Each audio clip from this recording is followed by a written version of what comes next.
Hello, my dear students.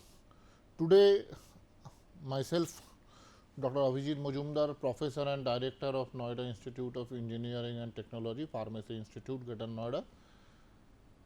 I am before you to deliver a very important topic known as inventory control and the pricing of drugs. That is, what are the various methods of inventory control which we follow, and how do we fix the price of a pharmaceutical item. And today in our lectures we will be studying about the objectives and aims of the inventory control, that will be followed by what are the cost of inventory control, followed by the various techniques of inventory control which we have. We will be coming across 2 or 3 very important parameters or the terminology which I should like to highlight. One is the economic order quantity, other one is the safety stock, lead time calculation, and finally the pricing methods. These all will be covered in the today's lecture which I will deliver before you. Now, for the first, see, it is basically into 2 parts. As I have told you, the first part is what we are calling as the safety stock up to from here to here.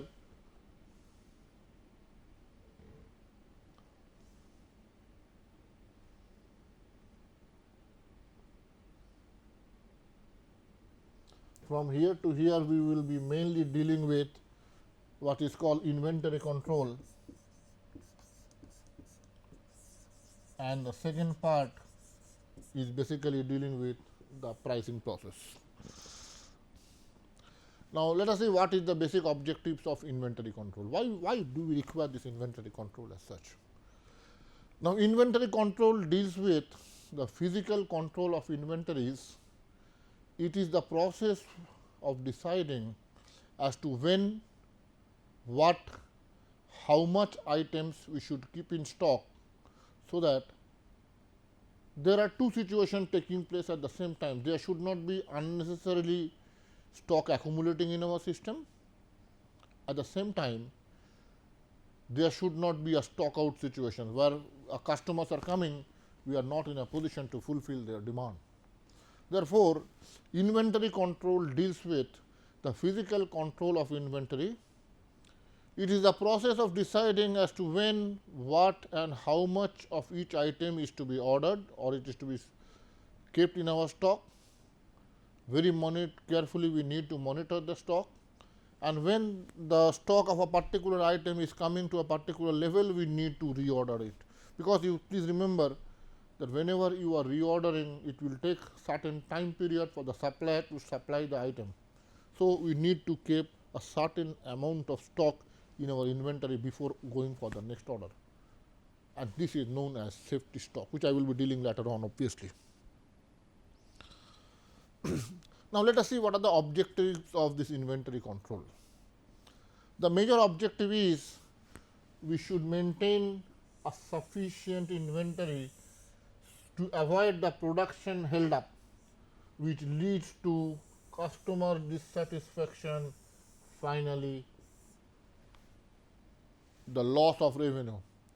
Now, the first and the crux of this inventory control is customers should not go back without getting the item. Because if the customer today is going back, tomorrow he may not visit your store, because he may have a conception in his mind that this particular store is not having all the items which I require.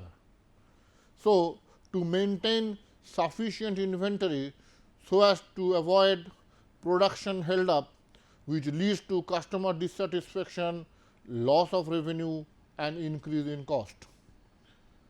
Only required quantity of the material will be stocked in stores, and there is no need to keep excess material, because moment you are storing excess material, what you are doing is you are unnecessarily blocking your money.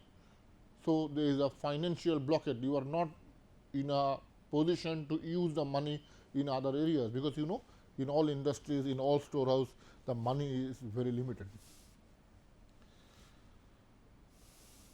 You should have having a control over the inventory. The theft of small and costly items must be checked.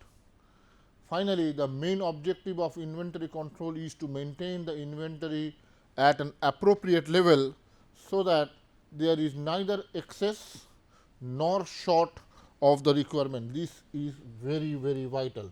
The inventory should not be very high, or there should not be any shortage of items. Functions of inventory control include: the wastage of material and theft of material must be checked. To obtain the supply of the required quantity of material at the lowest cost at the proper time. See, timing of order is very important. If you order at the last moment, it may so happen that the supplier may not supply that item within the specified period, or in that case the discount which you are getting, you will not be in a position to negotiate, because time is very important for you. Whatever terms and conditions the supplier will give you, you have to accept. Therefore, we should keep this cost to be very low. You should try to keep the inventories as low as possible, as leads to consistent price in the market condition, because in market the price fluctuates. To maintain a proper records to access the stock items of the materials. Now, let us see what are the various costs of inventory control. First is purchase cost, that is the actual cost of the material which you are purchasing. It is an apparent type of cost which is easily understood. The effort should be to reduce this as much as possible by following very simple techniques like bulk buying, buying products under generic name, and always try to negotiate the rates. These are the three processes by which we can reduce the purchase cost. Number one, go for a bulk buying. More is the bulk buying, greater is the discount. Try to go for a generic name product rather than a branded name ones. And finally, you should be in a position to negotiate with the supplier as far as the discount is concerned. Next is the carrying cost. Basically, it is a hidden cost, not amenable for very easy calculation. Let us see what it includes. It includes the cost incurred on the storage space, cost incurred on capital borrowing, additional manpower, obsolescence, deterioration, and pilferage. Next is ordering cost. What are the costs which are involved to order for your product? What do I mean? This cost basically includes the clerical cost of preparation of the purchase order, the time required for invoice processing, accounting and communication cost. It involves the stationery cost, postage cost, telephone cost, faxing, manpower, everything. So, if you are ordering an item at a very small gap, that is frequent ordering is done, all these costs will be shoot up. Your clerical cost will increase, the cost of stationery item will increase, the manpower requirement will be more, so that also will increase the labor cost. So, orders should be kept at an optimum level, neither high nor low. High means the finance get blocked, the items get unnecessarily dumped in the store, expiry dates are obtained. If you are not storing it properly, if you are not ordering at an appropriate time, there will be a stock out situation. Your capacity to meet the demand of the customer will not be fulfilled. So, you need to make the ordering cost as optimum as possible. Next is the storage cost. It deals with the cost of not having a particular material. The direct cost is the higher price we pay for procuring a substitute from an alternative source. That is, today you are not giving a material. Say for example, a person is asking for a brand A. Now, that brand A is not available to you, you are opting for, or you are suggesting a substitution B. It may so happen that the customer may not like this substituent B. He will try to shift from one store to the other. Now, let us study the various techniques of inventory control. One is known as ABC analysis. The full form is always better control analysis. Next one is VED analysis, vital, essential and desirable analysis. Third one is FSN classification, fast, slow and non-moving. And fourth one is economic order quantity. Let us study one by one ABC analysis.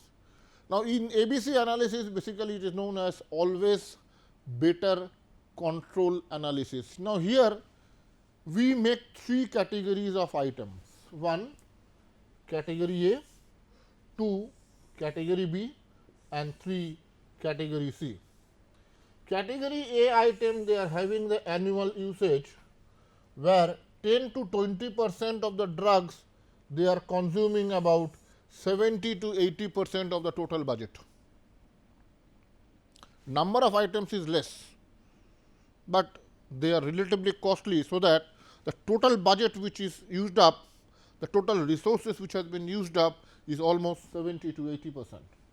Next is the moderate annual usage, where 10 to 20% of the drug they consume only 15 to 20% of the resources, that is moderate use.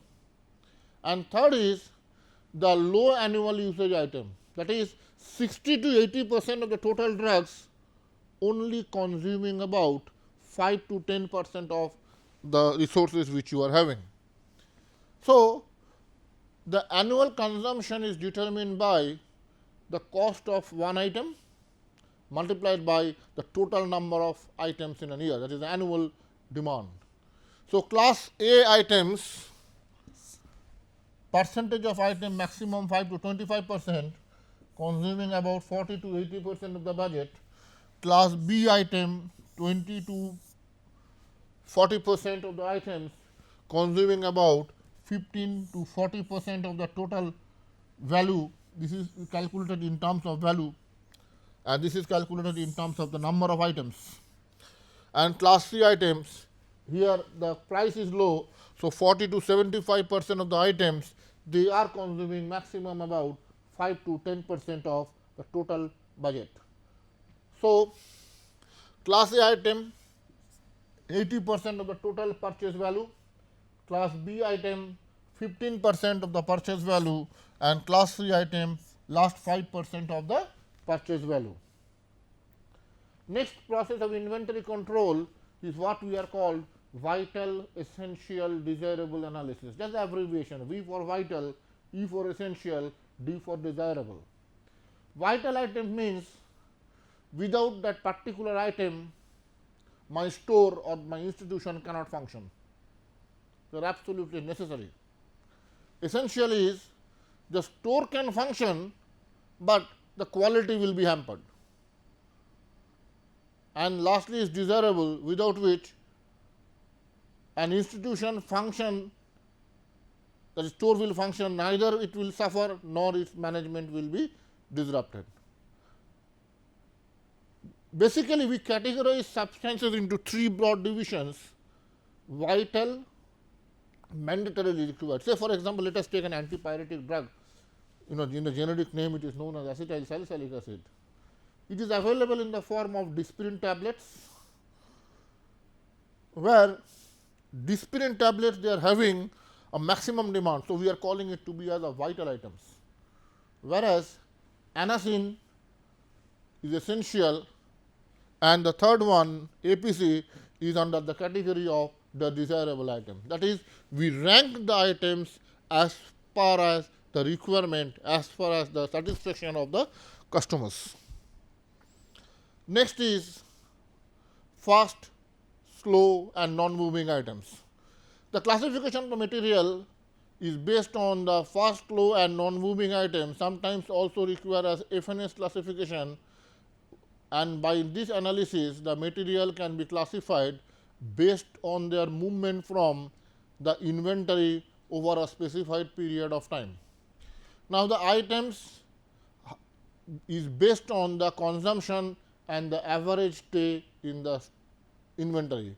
Higher the stay of the items in an inventory, slower will be the movement of the material. That is, those materials which lies in your inventory for over a prolonged period of time, we are calling them to be as non-moving. Which is moving very slowly, we are calling them to be as slow moving, and the items which are coming to our inventory immediately that is being pushed off, we are calling them to be as the fast moving inventory items.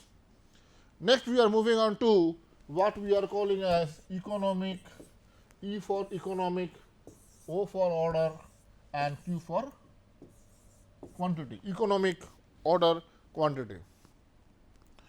Economic order quantity or the EOQ model is used in the inventory management by calculating the number of units a company should add in the level of inventory with each batch order to reduce the total cost of its inventory.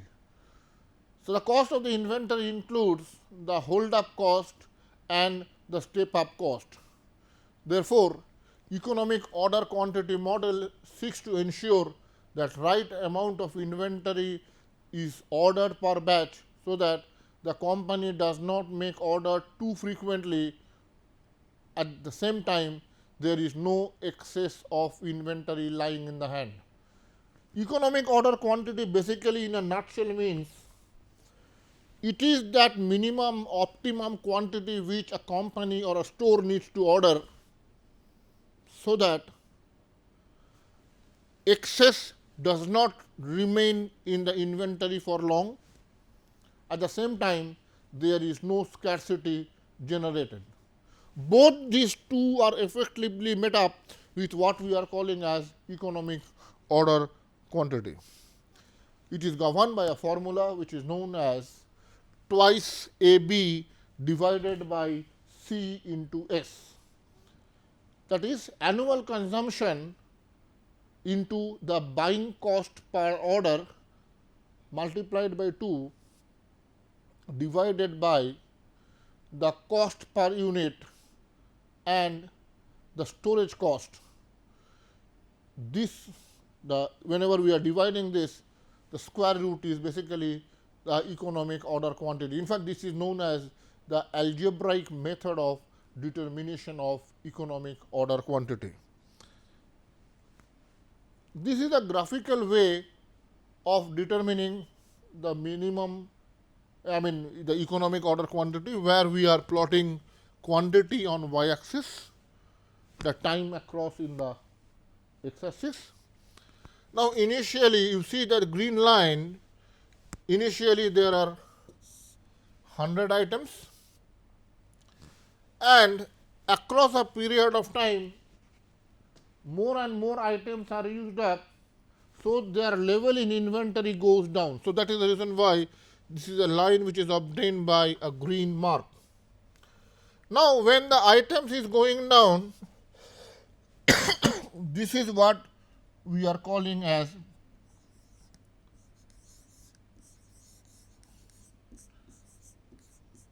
safety stock. This is what we are calling as safety stock. Now, when before this safety stock is reached, you need to order the quantity. That is what we are calling as reorder point. What is reorder point? Reorder point is the demand to the lead time plus the safety stock. Demand to the lead time plus the safety stock. Now, here initially 100 items are there, 20 items are consumed over a period of time. So, the balance is 80 items, number of months is 5, so the initial period is 16. And whenever we are multiplying the consumption over the lead time, this is 16 into 2, this is the 32 items. These 32 items are generally consumed over the period of lead time. Now, you have ordered, but it will take some time for the customer or the supplier to supply it out. So, you need to take the safety stock also. So, the demand during the lead time plus the safety stock of 20, this total figure is coming up to be 52. That is, when the stock will be coming out to 52, you need to reorder it. You need to reorder it. This is the time.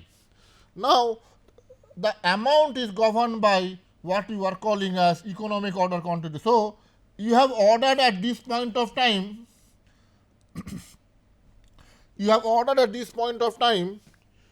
this time taken by the supplier to order, that is the lead time.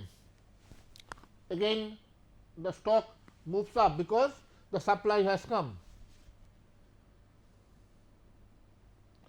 Therefore, the lead time in inventory management is the lapse between when an order is placed to replenish the inventory and when the order is successfully received. आज order दिया, 3 महीने बाद आपको supply आ रहा है, that is this 3 months is known as the effective lead time. So, lead time in inventory management is the lapse in time between an order, when an order is placed to replace the inventory and when the order is actually received. Lead time affects the amount of stock the company needs to hold at a particular point of time. Lead time basically, that particular duration we basically mean whenever you have placed the order and the order has come to replenish the stock items. How to calculate the lead time? Basically, determine the supply delay, determine the reorder delay, and lead time is nothing but the sum of the supply delay and the reordering delay. The question is, what is safety stock? Safety stock is the stock held by company in excess of its requirement of its lead time. Company generally holds a certain amount of items within the store, within the stock, to prevent the situation of a stock out situation. And the safety stock is generally calculated by using a formula as safety stock is equal to maximum daily usage minus average daily usage multiplied by the lead time. I am repeating once again, safety stock is calculated using the formula of safety stock is equal to the maximum daily usage minus average daily usage multiplied by this difference multiplied by the lead time. That will give you the value of the safety stock, that is the stock which we need to keep in our store at all points of time to avoid the stock out situation. So, the lead time is the time which the supplier takes in ordering the items after receiving the orders. Now, we are starting with the pricing methods. In pricing method, there are many models. We are starting one by one. One is the Fifo method, first in, first out. So, the issues are priced at the cost of the oldest consignment till it is exhausted. That is, the item which is received in the first, they are disposed of first. This is called Fifo method, and the other method is called LIFO method. One which is coming last is giving up to the patient in the first case. That is, in this method, the price of the latest consignment is used to calculate the value of the issue until the consignment is completely exhausted. Last in, first out. That is, the price of the last item, that is the price of the last consignment is used to calculate the entire value of the issue till the consignment is completely exhausted. The other methods are average cost method. In average cost method, this is a method when the new stocks of goods are arrived, the total value of the good in stock divided by the total number of items in hand will give you the average price until the new stock has arrived. You determine how much amount of goods are there in the stock, divide by total quantity in hand, that will give you the average pricing. Lastly is the replacement method. In replacement method, also known as the market price method, this method means the materials issues are charged at the predetermined standard price. The standard price is fixed after very careful examination of the current market price, the market condition and its trend. That is, you are observing the market conditions and accordingly you are fixing the price. That is known as the replacement pricing methods. Next is inflated price conditions. This method is used for goods which are subjected to certain wastage. So, the total divided by the quantity expected to be finally available for use, and that rate is used for the sale of drugs. Say for example, we are purchasing 100 items. Now, you know that 20 items will be wasted out. So, you have to calculate on the basis of these 80 items only. So, this method is used for those goods which are subject to some wastage. The total divided by the quantity expected to be finally available for use, and that rate is used for the sale of goods. There are some types of normal wastage which used during the handling of materials. The next method is standard pricing method. In this method, the material issues are priced as the actual acquisition cost. This method is applicable where the purchases are made for specific job and are kept physically separated in a storeroom for easy recording.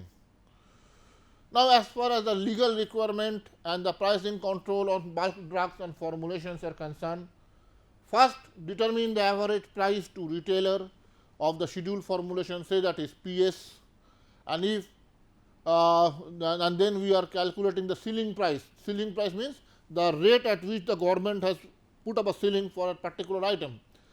Therefore, if that is PC, so ceiling price will equal to the average price to retailer multiplied by 1 plus m divided by 100, that is the percentage margin to the retailer. Generally, it is kept at 16%, but in general it varies to 16 to 20 also.